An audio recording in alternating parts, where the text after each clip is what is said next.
Do you ever notice how many people are just committed to being stressed out? I was just talking to a client about this who is dealing with a person in her life that is very committed to being stressed to the point that is like she's creating extra stressful situations that don't need to be stressful.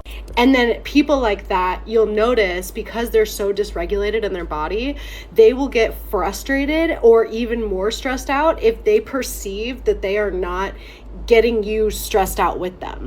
So if you're not biting, you're not taking down the stress rabbit hole with them, they'll get like frustrated and try to control you or try to, bring you into it. And it's so interesting because that used to be me. Like when I was stressed out about something, I was so used to chaos and stress in my life all the time. I was in an extremely traumatized fight or flight state, living in survival mode. And unconsciously, when I was stressed, what I would do is I would try to stress everyone out as well because I wanted people to like commiserate with me. It was almost like it felt better when other people were stressed with me because then it wasn't just me. And I would get mad if people like didn't want to be stressed, which is wild. It's wild to think about because I would never like I am so supportive of people having their energetic boundaries, and I have such strong energetic boundaries. Like it really takes a lot for someone else to pull me into their emotional experience because I've gotten so good at it as a coach and just as with my own boundaries of like holding a neutral energetic existence. You can't really sway me too much. When people talk about boundaries, yes, of course, it's like creating rules or being like, hey, I don't want you to talk to me about this or blah, blah, blah.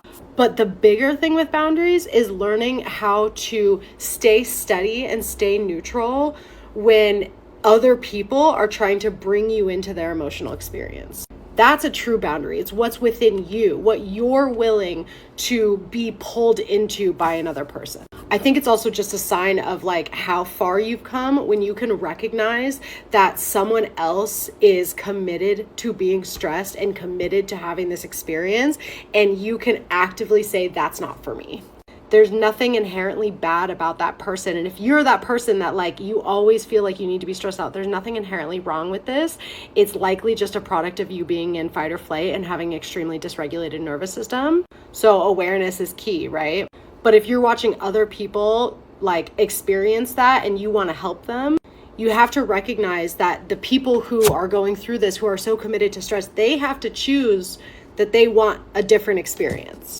They have to get that awareness themselves and be willing to face it and like confront it head on, as opposed to continuing to stay in the cycle. And all you can do is protect yourself.